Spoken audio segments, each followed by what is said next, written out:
क्या महिलाएं शिवलिंग को छू सकती हैं? औरतों को शिवलिंग की पूजा कैसे करनी चाहिए, जाने इन नियम क्या कहते हैं। देवों के देव महादेव शिव की पूजा से हर भक्त की मनोकामना पूर्ण होती है। प्राचीन शास्त्रों के अनुसार इस ब्रह्मांड की उत्पत्ति शिवलिंग से हुई है। कहा जाता है कि जब इस संसार में कुछ भी नहीं था, तब एक विशाल शिवलिंग प्रकट हुआ, जिसने पूरे ब्रह्मांड को प्रकाश और ऊर्जा से भर दिया। उसके बाद ही संपूर्ण आकाश, तारे और ग्रहों का निर्माण हुआ।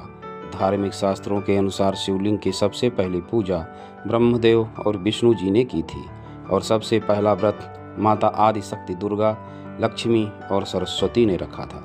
वैसे तो इस संसार का हर प्राणी शिव की पूजा करता है, क्योंकि शिव जी हर प्राणी के रक्षक हैं, इसलिए उन्हें पशुपतिनाथ भी कहा जाता है। लेकिन क्या आप जानते हैं कि वो कौन महिलाएं हैं जो शिवलिंग की पूजा नहीं कर सकती हैं? शास्त्रों और पुराणों में शिवलिंग की पूजा से जुड़े कई नियम बताए गए हैं। हिंदू धर्म में शिवलिंग की पूजा को विशेष महत्व दिया गया है।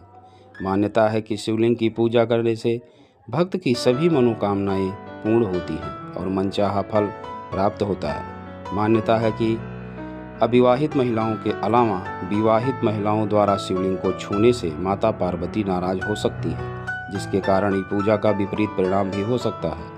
इसलिए कहा जाता है कि महिलाओं को शिवलिंग की मूर्ति के रूप में ही पूजा करनी चाहिए। महिलाओं को शिवलिंग की पूजा करते समय कुछ गलतियां नहीं करनी चाहिए, अन्यथा पूजा सफल नहीं मानी जाती है और व्यक्ति को दुष्परिणाम भी भुगतना पड़ सकता है। अविवाहित महिलाओं को इसे छूने की मनाही है। ऐसा कहा जाता है कि भगवान शिव सबसे पवित्र हैं और हमेशा ध्यान में लीन रहते हैं।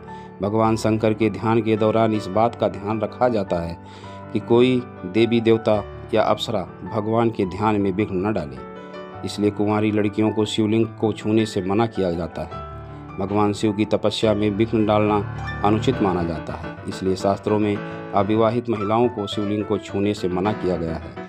शास्त्रों के अनुसार शिवलिंग शक्ति का प्रतीक है और केवल शादीशुदा पति पत्नी या पुरुष ही शिवलिंग को छू सकता है। इसलिए अगर आप शिवलिंग की पूजा करने जा रहे हैं तो ध्यान रखें कि केवल पुरुष को ही शिवलिंग को छूना है। पवित्र शिवलिंग को सीधे छूना वर्जित है। अगर कोई महिला तिलक लगाने के लिए शिवलिंग को छूना चाहती है तो पहले वह शिवलिंग के जल को छूकर प्रणाम करती है, फिर वह शिवलिंग को छू सकती है।